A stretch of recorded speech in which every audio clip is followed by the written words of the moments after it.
सध्या महाराष्ट्रात अनेक ठिकाणी भीषण पाणी टंचाई निर्माण झालेली आहे। त्यामुळे जिथं तिथं डोक्यावर हंडा घेऊन चालणारे लोक दिसतात। काही ठिकाणी टँकरनं सुद्धा पाण्याचा पुरवठा होतोय।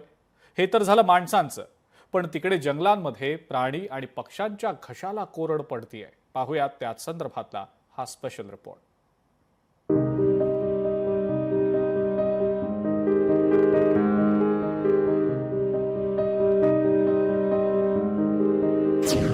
कडक उन्हाने प्राणी पक्षी तहानले। वन्य प्राण्यांची पाण्यासाठी भटकंती। वन विभाग पाण्याची सोय कधी करणार? एप्रिल महिन्यातच सूर्य आगोगतोय। तापमानाचा आकडा रोजच्या रोज वाढतच चाललाय। त्याचा फटका माणसांसोबतच वन्य प्राणी आणि पक्ष्यांना देखील बसतोय। बुलढाणा जिल्ह्यातील जंगलात मुके वन्य प्राणी पिण्याच्या पाण्यासाठी भटकत मानवी वस्तीमध्ये प्रवेश करत असल्याने गंभीर समस्या उभी राहिली आहे। वन्यजीव सोरे बुलढाणा वन्यजीव आणि पक्ष्यांकडून एक मागणी करत आहे।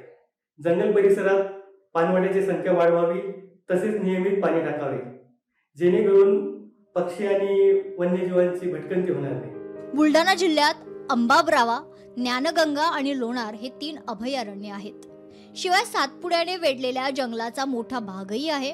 तिथं वाघ, अस्वल, बिबट्या, नीलगाय आणि अनेक वन्य प्राणी निवास करतात। मात्र सध्या वन्य प्राण्यांसमोर पाण्याचे फार मोठं संकट उभं ठाकलंय। वन विभाग कृत्रिम पाणवठे निर्माण केल्याचा दावा करत असले तरीही ते अपुरे असल्याचा आरोप होतोय।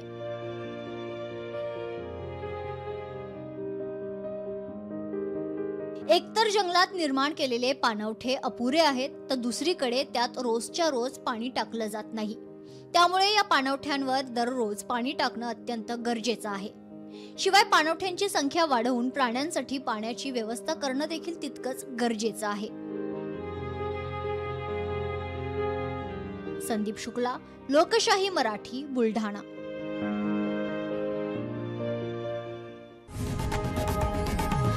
लोकशाही मराठी ऐका, पहा, जागरूक रहा।